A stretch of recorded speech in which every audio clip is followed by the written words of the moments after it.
안녕하십니까. 공매화재로 활동하고 있는 권경욱 소장입니다. 개념 경매라는 유튜브 계정 새롭게 만들었습니다. 오늘부터 개념 경매에 대한 이야기를 좀 해볼까 합니다. 경매를 시작하는 분들이 사실 많이 어려움을 겪고 있는 것 같아요. 그래서 개념을 가지고 법률을 검토하고 권리 분석도 개념을 가지고 한다면 훨씬 더 빠르게 고수의 반열에 올라가지 않을까 그런 생각을 해보면서 개념을 챙겨주는 개념 경매에 대한 채널을 하나 만들어야 되겠다라고 생각을 했고요. 오늘 그 첫 번째 시간으로 경매를 어떻게 정리하고 접근하느냐에 따라서 빠르게 격리를 탈출할 수 있느냐 아니면 계속 제자리에 머무느냐 그 갈림길이 있다고 생각합니다. 33년 전에 경매를 처음 입문하면서 지금까지 공부를 해온 경험을 놓고 보면 처음에 단순히 암기식으로 공부를 한다면 여러분들은 초보에서 벗어날 수 없고 벗어난다고 해도 오랜 세월이 소요될 수밖에 없다라고 생각을 합니다. 자, 그럼 개념이 뭐냐? 숲을 먼저 봐야 된다는 얘기입니다. 숲을 보지 않고 나무를 먼저 보려고 하다 보니까 본인의 지식이 한계가 있어요. 그래서 숲을 이해하고 그 숲 속에 어떤 나무들이 어떤 구역에 어떻게 심어져 있는지에 대해서 이해를 하셔야 된다는 의미입니다. 장황하게 설명드렸지만 좀 체계적인 이야기를 좀 해보겠습니다. 경매를 시작하는 여러분들이 이해하는 경매, 그게 과연 뭘까요? 그걸 먼저 이해하고 넘어가셔야 해요. 일반적으로 공개 경쟁 입찰로 매각 대상의 물건을 매수할 사람을 찾는 게 경매입니다. 그렇죠? 그런데 이 광의의 경매를 단순히 대법원에서 진행하고 있는 부동산 경매, 동산 경매 여기에만 함축적으로 이해하는 게 일단 처음부터 잘못됐습니다. 좀 전에도 설명드렸지만 경매라는 용어 자체를 먼저 이해를 하셔야 됩니다. 공개 경쟁 입찰을 통해서 매각 대상 물건의 매수자를 찾는 행위를 모두 경매라고 부릅니다. 이런 경매에는 두 가지가 있어요. 하나는 공적인 경매, 하나는 사적인 경매입니다. 쉽게 예를 들어볼게요. 대법원 부동산 경매는 공적인 경매예요. 세금 체납자의 재산을 압류해서 한국자산관리공사를 통해서 진행하고 있는 공매, 이것도 공적인 경매예요. 그러면 사적인 경매는 뭐냐? 많이 들어보셨죠? 미술품 경매, 그 다음에 골동품 경매 이런 것들. 사기관에서 매각 대상 물건을 공개 경쟁을 시키고 그걸 통해서 매수자를 선발하는 그런 사적 경매를 이야기하는 겁니다. 이 구별해서 쓰자고 하는 얘기가 아닙니다. 이런 것들을 이해하고 경매나 공매를 들여다보셔야 한다는 겁니다. 그 개념 자체를 이해하고 계시란 말입니다. 자, 그러면 공적인 경매가 우리 레이더에 포착이 돼서 그걸 지금 해보려고 하는 거잖아요. 공적인 경매, 제일 대표적인 게 대법원 경매, 또 원비도 공매라고 있습니다. 유료 경매지에서 하는 게 경매 아닙니까? 이렇게 생각하실 수 있는데 대법원의 경매 홈페이지에서 정보들을 가져다가 각색해서 권리 분석이라든가 아니면 대법원 사이트에서 얻을 수 없는 정보들을 더 추가해서 돈을 받는 그런 유료 경매 사이트들이 생겨났을 뿐이지 원천은 대법원 경매라는 거죠. 홈페이지도 있습니다. 그러나 그곳에서 경매 물건을 보시는 분들은 그리 많지 않죠. 왜냐하면 거기서 제공되는 정보는 가공되지 않았고 권리 분석에 결과를 제공해주지도 않고 등기부등본을 건축물 대장을 보여준다든가 하는 이런 서비스를 하지 않으니까 그걸 사용하는 걸 기피할 뿐입니다. 그러나 여러분들이 그곳에 있는 정보를 가져다가 가공해서 정보를 나누어주는 그런 사이트 홈페이지에 매몰되어 있는 거죠. 거기에서 정보를 주지 않으면 나는 어떤 것도 찾을 수 없다라고 생각하는 거죠. 그렇지 않습니다. 그냥 네이버에서 대법원 경매라고 치시면 그 사이트가 나옵니다. 거기에 전국의 모든 경매 물건이 있습니다. 대법원 경매, 원비도 공매, 이게 두 개의 대표적인 공적인 경매 사이트고 그곳에서 부동산과 동산들이 공적인 매각을 통해서 낙찰자들에게 소유권이 옮겨가는 그런 시스템을 갖고 있다는 거죠. 이 큰 그림을 알아야 합니다. 이게 경매와 공매의 두 축입니다. 둘 다 넓은 의미로 하면 경매고 둘 다 공적인 성격을 띄었다.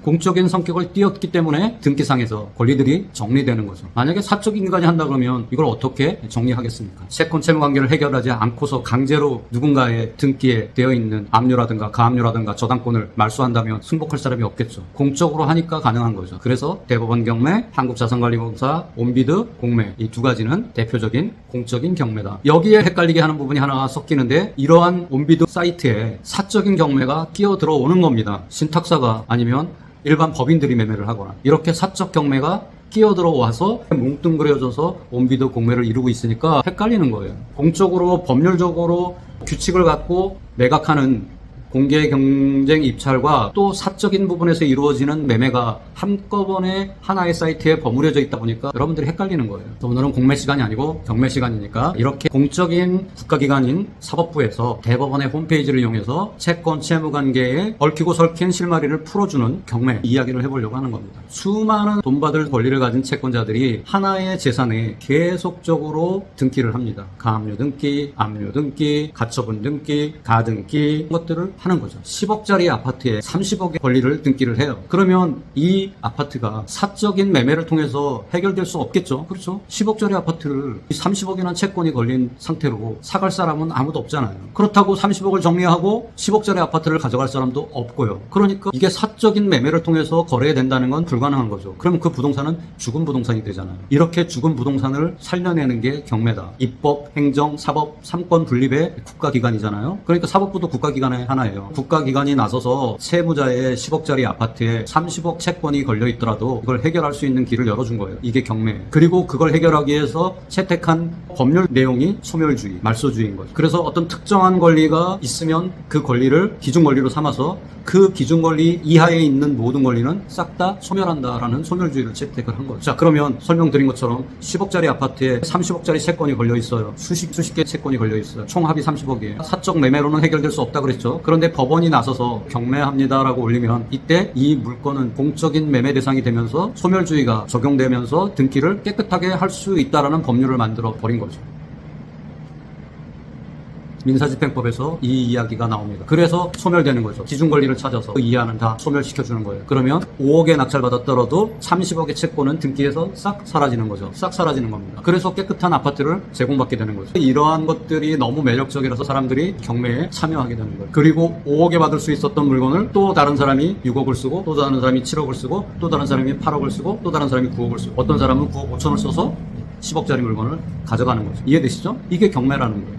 민사집행법이라는 법률을 만들어 놓고 이 법률에서 각종 채권 채무 관계가 얽혀서 도대체 실타래를 풀 수 없는 물건들이 생길 때 이것들을 경매를 신청해서 매각을 하면 권리가 빠른 사람들이 그 매각 대금을 나눠 갖고 후순위의 배당 순서에 있는 사람들은 못 가져가지만 이 물건을 정리해서 일부의 채권자들만이라도 채권을 회수해갈 수 있게 도와주는 역할을 하는 거죠. 만약에 이렇게 도와주지 않는다면 그 어느 누구도 못 가져가겠죠. 팔 수가 없으니까. 아무리 선순위에 저당권을 갖고 있어도 팔아야 돈이 나오고 돈이 나와야 그걸 가져갈 수 있는데 채권이 30억이나 걸려있는 아파트를 일반적으로 매매를 한다면 팔릴 수가 없잖아요. 이게 경매의 선순환이에요. 이런 개념을 이해하고 있어야 돼요. 그 개념 속에서 소멸주의를 이해하고 있어야 돼요. 그래서 등기를 깨끗하게 지어주는구나. 그리고 그걸 공적인 기관이 해야만 먹히는구나. 사적인 기관이 한다면 어느 누가 그걸 인정을 하겠습니까? 후순위로 돈 땡긴 채권자들은 가만히 있겠습니까? 법률에 의해서 그걸 가능하게 하니까 가능한 거지. 이해되시죠? 이게 경매입니다. 여기서 개념을 하나 더 찾으면 이제 임의경매와 강제경매를 분류할 수 있어야 합니다. 어떤 사람은 임의경매를 하고 어떤 사람은 강제경매를 한다는 거예요. 지금 노리고 있는 아파트가 임의경매로 나왔는지 강제경매로 나왔는지 뭐가 중요해? 라고 생각하시는 분은 멀리 못 갑니다. 지하철에서 모르는 역을 갔을 때 목표로 하는 목적지가 어디에 있는지 지하철 내부에 있는 지도를 통해서 확인하잖아. 지금 내가 현 위치가 어딘지 확인하잖아요. 아, 난 지금 4번 출구 앞에 있구나. 내 목적지가 6번 출구로 나가야 되는구나. 지도상에서 6번 출구가 어디지? 돌아서 저쪽 끝으로 가야 되는구나. 돌아서 끝으로 가서 6번 출구로 나가서 목적지를 찾아갈 수 있잖아요. 이렇게 내비게이션을 해야만 목적지에 빨리 도착한단 말이에요. 그러니까 내가 지금 노리고 있는 아파트가 임의경매로 나왔는지 강제경매로 나왔는지 인식해야만 이게 어떤 스토리를 가지고 지금 내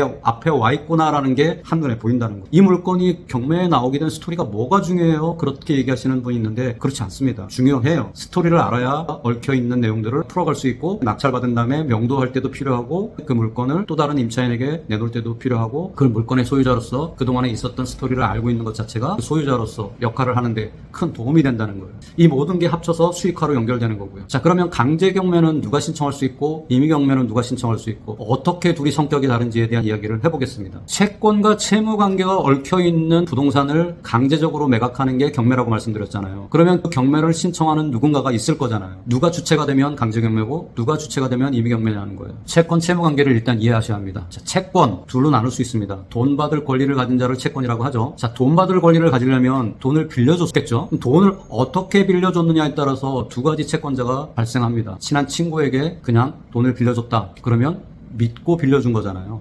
이런 걸 신용채권이라고 합니다. 그런데 사회에 나와서 알게 된 지 얼마 안 되는 직장 후배가 돈을 빌려달라고 하면 선뜻 믿고 빌려줄 수 있습니까? 아니겠죠. 갓 만난 회사 동료가 돈을 빌려달라고 하면 담보 있어요? 아, 저 아파트 갖고 있어요. 그럼 아파트에다가 저당권 설정해 주시면 마침 여유자금이 있는데 빌려드릴게요. 라고 돈을 빌려줄 수 있겠죠. 요렇게 빌려주는 돈은 담보채권이라고 합니다. 신용채권과 담보채권 둘로 나뉘죠. 이렇게 담보채권을 갖는 게 꼭 사람만 아니죠. 금융기관도 이렇게 담보채권으로 빌려주잖아요. 은행이 아파트 담보 대출 얼마 해줍니다 이렇게 얘기를 하잖아요. 그런데 은행도 또 직장인이면 신용대출도 가능해요, 공무원 신용대출 가능해요 라고 현혹하잖아요. 금융기관도 어떤 대출을 했을 때는 신용채권자고 어떤 대출을 했을 때는 담보채권자로 이렇게 바뀐다는 거죠. 은행이면 다 담보, 사람이면 다 신용, 그게 아니라는 거예요. 그래서 강제경매가 뭐냐, 임의경매가 뭐냐 그러면 은행이 하면 임의경매 아니에요? 이렇게 이야기하시는 분들이 너무 많아요. 그러니까 이 개념 없는 거죠. 그렇게 시작하는 게 아니에요. 대출을 누가 했느냐가 중요하지 않아요. 믿고 그냥 빌려줬느냐 아니면 담보를 잡고 빌려줬느냐, 이 차이예요. 그런데 여기서 혼란을 주는 내용이 또 하나 있어요. 뭐냐, 담보권자, 담보물권자라고 얘기할 때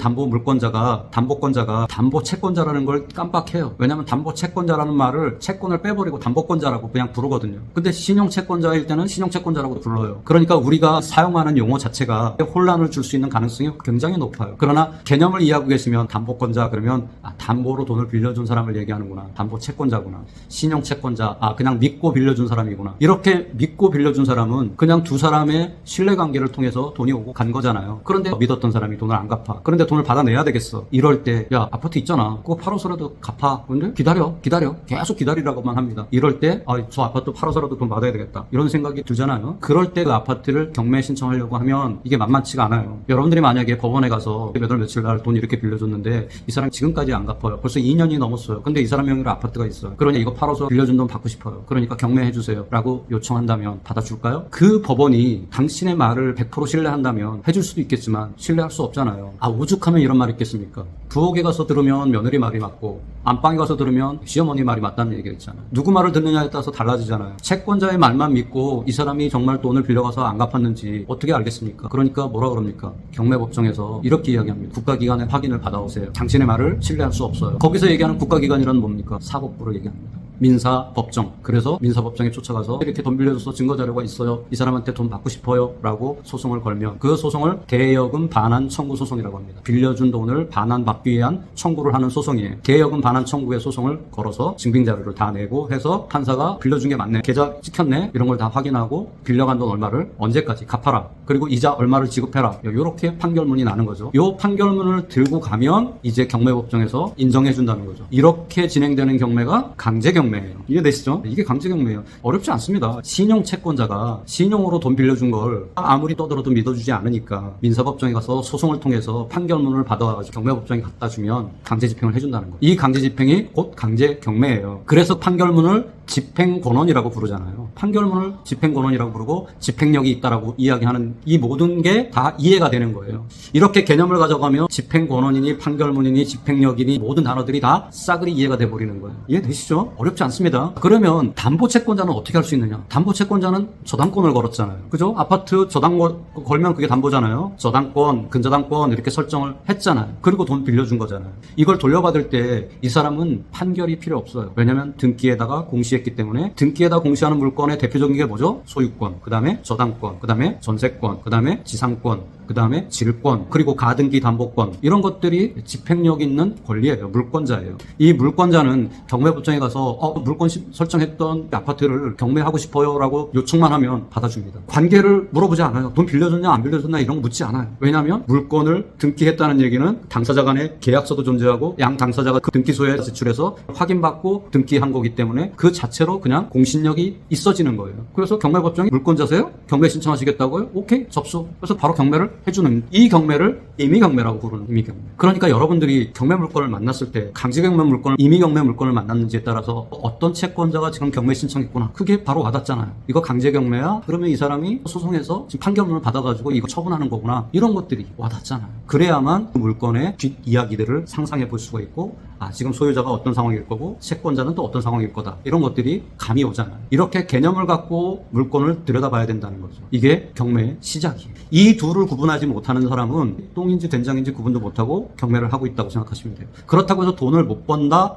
그건 또 아니에요. 뭘 몰라도 사실 돈 벌 수도 있긴 해요. 그러나 그가 갈 수 있는 길은 멀지 않다. 무조건 외우면서 공부하는 사람의 결실이 없다라고 얘기할 수는 없습니다. 외워서 아는 것도 아는 거기 때문에 결실은 있을 수 있어요. 그러나 그 사람의 공부의 깊이는 거기서 끝이죠. 그러나 그러나 개념을 챙기고 경매 공부를 하시는 분들은 더 멀리 갈 수 있습니다. 거기서 한 발 더 나가면 또 다른 새로운 개념을 챙기게 되고, 그렇게 개념이 넓어져 가면 법률적인 개념이 생기는 거죠. 그러면 그 안에서 법률 관계를 깨닫게 되고, 그러니까 이익과 해가 관계되어 있는 사람들, 그들의 상태를 다 확인하면 그 속에 임차인의 입장도 보이고, 채권자의 입장도 보이고, 채무자의 입장도 보이고, 담보 제공한 사람의 그 처절한 아픔도 보이고, 그리고 입찰하는 나의 상황도 보이는 거죠. 이게 지하철 입구에 있는 위치도와 비슷한 역할을 해주는 겁니다. 그래서 지금 내가 어느 위치에 있구나. 이렇게 하면 임차인이 아픔을 당하는구나. 이렇게 하면 채권자들이 돈을 덜 받게 되는구나. 이렇게 하면 임차인이 집을 잘 비워주겠구나. 이렇게 하면 임차인이 못 받는 돈이 생기니까 명도에 어려움이 생기겠구나. 다 한눈에 보여야만 그게 권리 분석이에요. 단순히 등기가 깨끗해진다 안 한다 이런 것만 가지고 돈을 못 버느냐? 아니요, 그거 가지고도 돈 벌 수 있어요. 그런데 멀리 가기가 어려워요. 왜냐면 두루두루 모든 게 다 보여야 거기에서 나의 위치가 보이고 어떻게 처신하는 게 가장 좋은 길인지에 대한 눈이 떠진다는 거죠. 이게 경매의 가장 중요한 시작점이라는 거예요. 이걸 알고 가셔야 경매 고수가 되는 첫 단추를 꿰는 겁니다. 그냥 무조건 막 권리 분석 뭐고 기준 권리 뭐고 막 이렇게 막 외워가지고 되는 일이 아니에요. 물론 외워야 될 부분은 외워야 합니다. 그러나 무턱대고 외워서 공부하는 자가 멀리 갈 수 있느냐? 아니라는 거죠. 다음 시간에는 권리 분석을 왜 해야 되는지에 대한 이야기를 한번 해보겠습니다. 개념 챙기시니까 하나씩 보이시기 시작하죠? 다음 시간을 기대해 주시기 바랍니다. 감사합니다.